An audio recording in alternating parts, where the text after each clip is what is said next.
Здравейте! Днес искам да поговорим за 5 най-чести грешки, които дори и аз продължавам да допускам, а те страшно много ни пречат да постигнем така мечтаната фигура. Ако темите, свързани с здравословно хранене, фитнес, личностно развитие и като цяло холистичния подход към щастливия живот са ви интересни, останете да гледате това видео и се абонирайте за канала ми.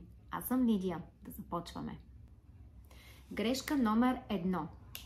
Не ядем достатъчно. И да, може да звучи много странно на пръв поглед, защото как така достатъчно? Нали искаме да отслабнем? Не е ли логиката, колкото по-малко ядем, толкова по-добре?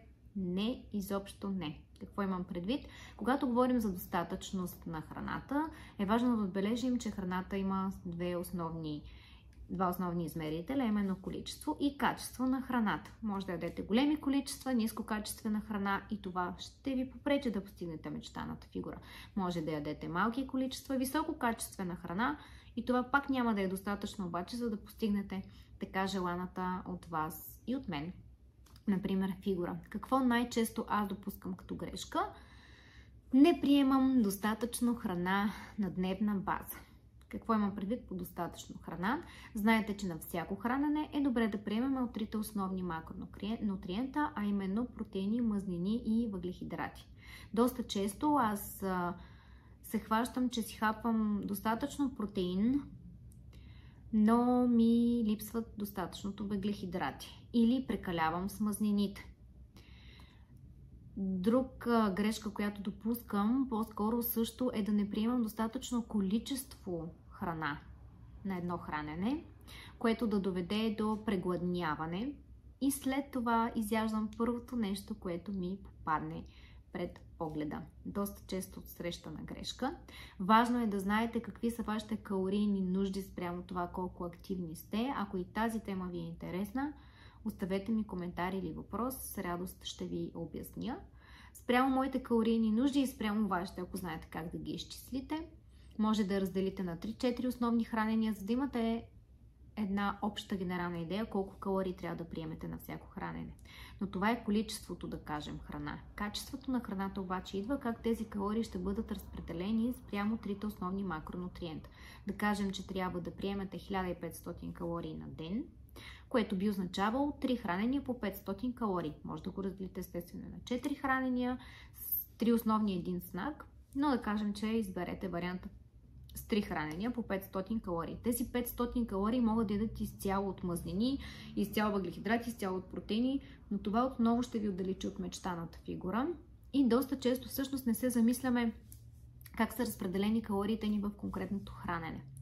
Оптимално би било да имаме 40% от тези калории да бъдат за въглехидрати, 30% мазнини и 30% протеин от тези 500 калории.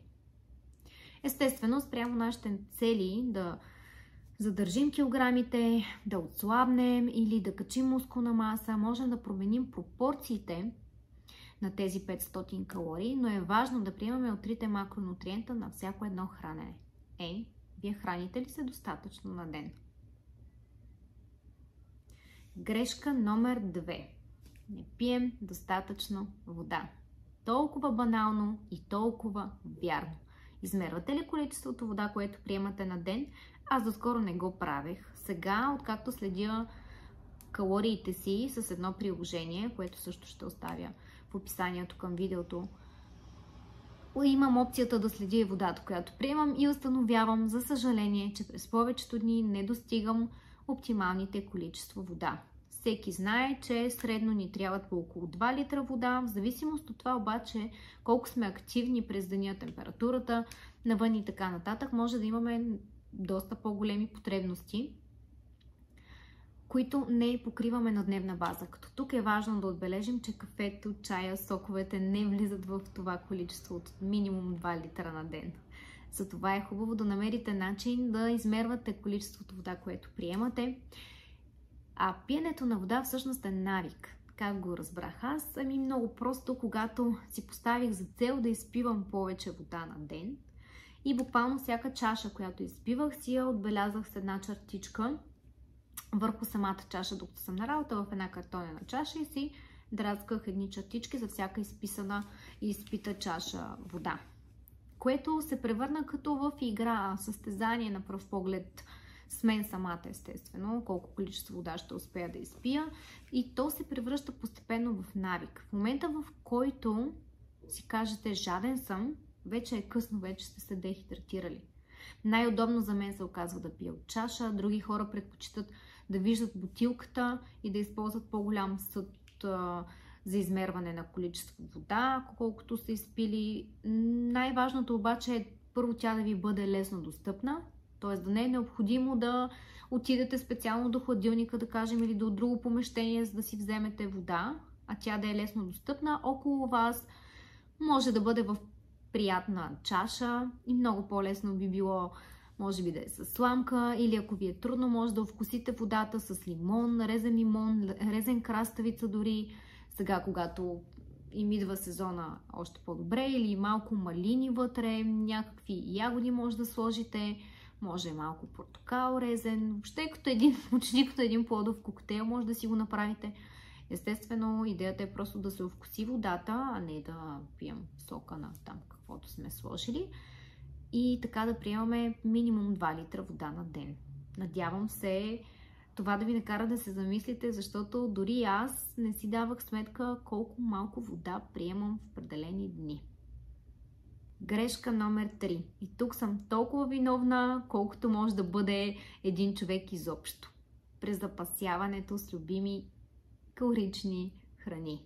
Аз имам един цял шкаф. Ето там се намира. Тоест чекмедже от един шкаф, в който слагам любимите си сладки и солени снаксове.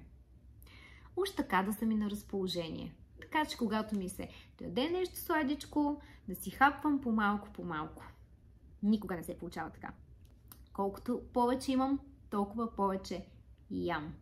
Не се заблуждавайте по предложенията на магазините, които ви убеждават, че това е на промоция, и да се презапасите, както правя аз. Вместо да си вземете нещо, когато ви се дояде, вие си взимате много повече, отколкото ви е необходимо към конкретния момент и си казвате, аз ще си го хапвам само когато много ми се прияде. Не работи така. Правилото, щом вие в къщата ще го изядете, е абсолютно вярно. Разбира се, може да имаме нещо под ръка готово, но в никакъв случай не се заливайте с храна, която просто седи и ви чака, защото вие знаете, че тя е там и ще прибегнете до нея при първа възможност, а не при първа необходимост.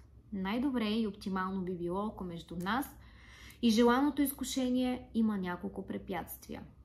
Като например, той чак в магазина. Вие трябва да станете от дивана, да съблечете пижамата или да се облечете в други дрехи, да се приведете в приличен вид, за да отидете специално за този снак, който сте си приготвили. Това ще даде време на мозъка ви да размисли, искам ли го, или по-скоро колко много го искам. Колкото повече препятствия поставите между вас и изкушението, толкова по-трудно ще ви бъде всъщност да стигнете до него.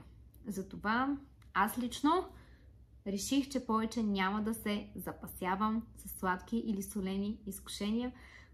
Да видим до кога. Грешка номер 4. Не планираме храненията си. Да, и тук мога да кажа колко виновна точно съм. И въпреки, че се славя като човек, който доста си готви и обикновено винаги има нещо готово под ръка, което да хапне, напоследък по-скоро съм избягала от това си ампула и хапвам каквото ми попадне, без да си давам ясна сметка точно какво и колко съм изяла през конкретния ден. А именно това беше и причината да започна да следя много по-детайлно какво си хапвам. Естествено, по-добре и по-лесно за нас би било, ако предварително имаме идея, план даже, какво ще си хапваме. Какво започнах да правя аз наскоро? Избирам си храненията за деня, съставям си, да кажем, меню, което въвеждам в приложението, с което работя. Да кажем, че ще си направя супа, както току-що си направих. Направих си много вкусна тиквена крем супа. Ако ви е интересно, ще споделя тази рецепта. Най-вероятно в пост някъде ще го направя съвсем скоро, защото се получи доста вкусна. Тиквички нискокалорични, същевременно страшно много засищащи и вкусни, естествено. Да съставям си меню, да кажем съответната крем супа, използвам тиквички, използвам лук, използвам чесън, използвам малко картофи и така нататък. Всички тези компоненти въвеждам в приложението, имам си десничка, измервам си грамажите и приложението ми смята калорийната стойност на цялото ястие, мога да го разделя на отделни порции и така, ако вложите достатъчно време и старание, може да планирате менютата си. Какво е предимството на планирането? Както сами се сещате, свеждате до минимум моментите, в които ще се присегнете към нещо, което не е част от, не отговаря на целите ви, или ще ви отдалечи от така мечтаната фигура, или от желанието ви, най-оптималното ви усещане за себе си всъщност. Ако не ви е в плана, няма да го хапвате толкова често. Особено ако отделите достатъчно време да структурирате едно балансирано меню, както говорихме, количествено и качествено, да бъде достатъчно за вас прямо вашите цели. Имате всички продукти, отделите няколко часа от неделния си, съботния си ден или някой ден от седмицата, така че да приготвите няколко неща наведнъж. Ще ви е много по-лесно да се придържате към такъв стил на хранене, особено докато изградите това усещане за себе си, какво ядете, какви количества ядете, количеството и качеството на храната, която приемате за съответния ден. Като естествено и има как да избягате от тази рутина, даже е желателно. Не бива постоянно да се храним рестриктивно, защото това не е в дългосрочен план, няма как да поддържаме такъв тип хранене, такава диета, такъв режим. Моята идея е по-скоро да нагодя така храненето си, че да стане начин на живот. И тук правилото 80-20 много ми помага, а именно през 80% от времето си се храня така, както бих искала спрямо моите цели, а през 20% от времето си позволявам изкушенията, които по-скоро биха ме отдалечили, но са така необходими за моят емоционален баланс и щастлив живот общо взето. Така че ако още не сте планирали менюто си или въобще не ви е хрумвало да го направите, направете го. Има такива приложения, даже които може да използвате на базата на това какви съставки имате. Да кажем, пишете в търсачката картофи, лук и то ви съставя, изважда ви рецепти, които съдържат тези конкретни продукти, а не обратното. Отваряте брошурата и си казвате, о, тук има това, тук има онова, ще взема това и тогава на базата на това какво има там в магазина си съставяте меню. По-скоро, най-вероятно, ако сте като мен, имате доста неща вече в дома си, така че отворете тези шкафа, отворете хладилника, направете един списък с това, с което разполагате и помислете как най-оптимално може да го използвате. Грешка номер 5. Изключително важна и същевременно много деликатна тема, защото е обвързана с нашата емоция. Ядем, когато не сме гладни. Причините за това могат да бъдат най-различни. Ядене от скука. Да, добре, може сравнително рядко да ви се случва, но на мен не е чак толкова рядко. Понякога, особено на работа, си хапвам просто от скука. Това е излишно да го коментирам, но в тези моменти трябва да осъзнаете, че всъщност не сте гладни, а ви е скучно и има доста други неща, с които да се занимавате, далеч по-креативни и далеч по-обогатяващи от това да се тъпчем с нещо, просто защото ни е скучно. Друг е въпрос обаче, когато се храним емоционално, т.е. когато се храним от стрес или от друг тип емоция, която ни носи дискомфорт и храната е нашето убежище. Тук има редица съвети, които бих могла да ви дам, но най-простички от тях е да си дадете ясна представа дали и кога го правите, какви емоции го провокират.